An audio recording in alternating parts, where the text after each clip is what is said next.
Bismillahirrahmanirrahim. Assalamualaikum warahmatullahi wabarakatuh.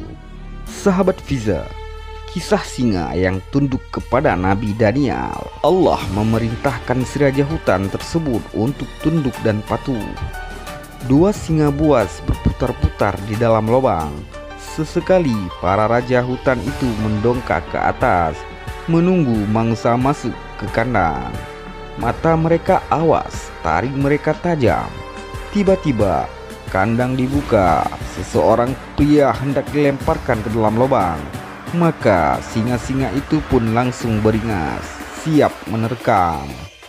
Apapun yang masuk ke markas mereka akan tamat. Bahkan sebelum mencapai dasar lubang, mereka pasti akan langsung mencabiknya. Bukan sembarang orang. Pria yang hendak dilempar ke lubang singa itu merupakan seorang Nabiullah Daniel, sang utusan Allah bagi Bani Israel. Bagi Bani Israel itu telah siap menerima hukuman. Tapi sebenarnya hukuman itu hanya mengada-gada, karena sang Nabi tak melakukan pelanggaran ataupun kesalahan.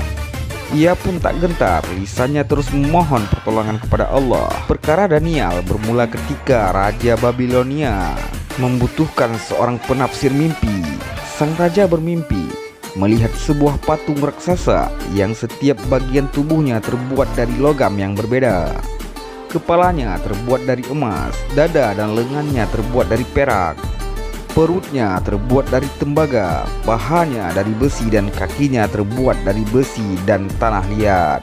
Kemudian sebuah batu menghancurkan patung tersebut hingga semuanya hancur luluh dan menjadi sebuah gunung. Tak ada yang mampu menafsirkan mimpi tersebut, hingga kemudian raja dipertemukan dengan sang nabi. Nabi Daniel pun kemudian menafsirkan mimpi tersebut. Patung tersebut menunjukkan kekuasaan yang silih berganti.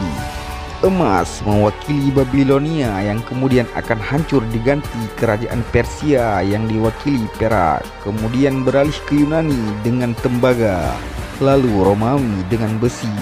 Tapi semua kekuasaan itu akan hancur dan luluh lantak. Mendapat jawaban tafsir mimpi yang memuaskan, raja pun mengangkat Nabi Daniel menjadi penasehatnya. Namun bukan hal baik yang didapat. Jabatan tersebut justru melahirkan petaka. Para penjabat kerajaan merasa iri hati dan terus menfitnah, hingga mereka pun memengaruhi raja agar membenci Daniel. Terdapat fitnah yang mengatakan Daniel telah mencela raja. Fitnah lain menguak ibadahnya Daniel ke Yerusalem yang rutin melanggar ketentuan raja. Fitnah lain mengatakan kerajaan Babel akan hancur kecuali sang penafsir mimpi harus dibunuh. Berhasil dengan beragam fitnah yang diberikan, sang raja pun kemudian membenci Daniel. Raja kemudian memerintahkan pengawal membuat lubang dan memasukkan 2 ekor singa ke dalamnya. Setelah itu, Daniel pun segera diseret dan dimasukkan ke dalam kandang singa. 2 ekor singa pun telah siap menerkam, tapi Nabi Daniel tetap sabar dan memohon pertolongan kepada Allah.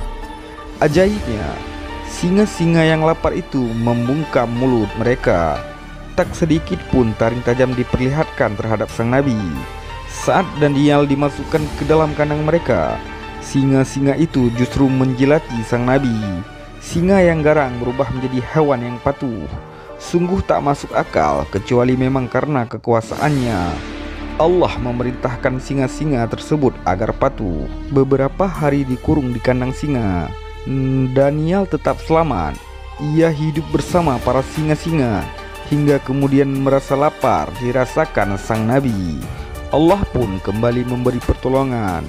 Allah mewahyukan kepada seorang nabi lain yang berada di Syam, yakni Nabi Yeremia, untuk menyiapkan makanan bagi Daniel.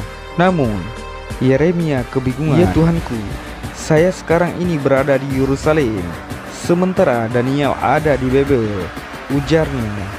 Allah pun mewahyukan, "Lakukanlah apa yang saya perintahkan dan saya akan mengirimkan sesuatu yang akan membawamu ke sana," firman Allah kepada nabinya.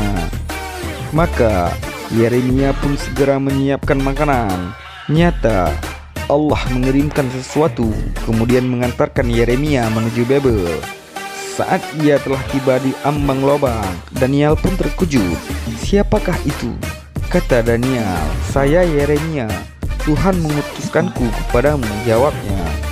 Kemudian terjadilah interaksi antara dua nabi tersebut. Daniel pun sangat gembira dan bersyukur atas pertolongan Allah yang senantiasa diterimanya. Segala puji bagi Allah yang tak pernah lupa kepada para hambanya setelah kesulitan, menghargai kesabaran dan keselamatan, melapangkan saat kewalahan, dan memberikan harapan atas di tengah keputusasaan, kata Daniel bersyukur tanpa henti. Wallahu a'lam bishawab.